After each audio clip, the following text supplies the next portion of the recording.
जवाहरलाल नेहरू की अंतिम इच्छा क्या थी? अपनी वसीयत में नेहरू जी ने क्या लिखा था?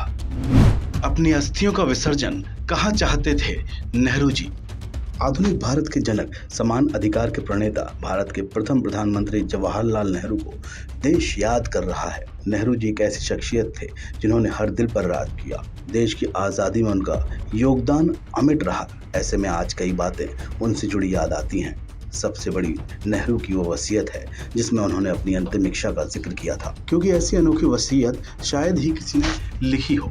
आज हम उसी वसीयत के बारे में आपको बताएंगे। 27 मई 1964 के दिन ही देश के पहले प्रधानमंत्री जवाहरलाल नेहरू का निधन हो गया था। पंडित नेहरू भले ही आज इस दुनिया में मौजूद नहीं है, लेकिन लोगों के दिलों में उनके लिए अलग ही स्थान है। इतिहास का पन्ना पलट कर देखें तो 26 मई 1964 को शाम उन्होंने आखिरी बार सार्वजनिक तौर पर देखा गया था, जब वो बेटी इंदिरा के साथ हेलीकॉप्टर में चढ़े। इसके बाद 27 मई की सुबह उनकी सांसें थम चुकी थीं। आइए अब आपको बताते हैं कि नेहरू जी ने अपनी वसीयत में क्या लिखा था। दरअसल नेहरू ने लिखा था कि मुझे भारत के लोगों से इतना प्यार और स्नेह मिला कि मैं इसका छोटा सा अंश भी उन्हें लौटा सकूं तो ये मेरे लिए बहुत गर्व की बात होगी। उन्होंने लिखा कि मैं पूरी ईमानदारी से घोषणा कर रहा हूं कि मैं नहीं चाहता कि मेरी मृत्यु के बाद किसी भी तरह का धार्मिक अनुष्ठान किया जाए।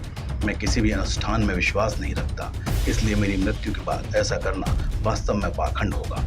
उन्होंने लिखा था कि मैं चाहता हूं कि जब मेरी मृत्यु हो तो मेरे शरीर का दाह संस्कार कर दिया जाए। यदि मेरी मृत्यु विदेश में होती है तो मेरा दाह संस्कार वहीं कर दिया जाए और मेरी अस्थियां इलाहाबाद भेज दी जाएं। इसमें से मुट्ठी भर अस्थियां प्रयागराज के संगम नदी में बहा दो और जो बचे उसे हिंदुस्तान को दामन को चुनते हुए समंदर में जा मिले। मेरी अस्थियों के कुछ हिस्से को हवाई जहाज से देश के खेतों में बिखेर दिया जाए, जहां हजारों मेहनतकश किसान काम करते हैं।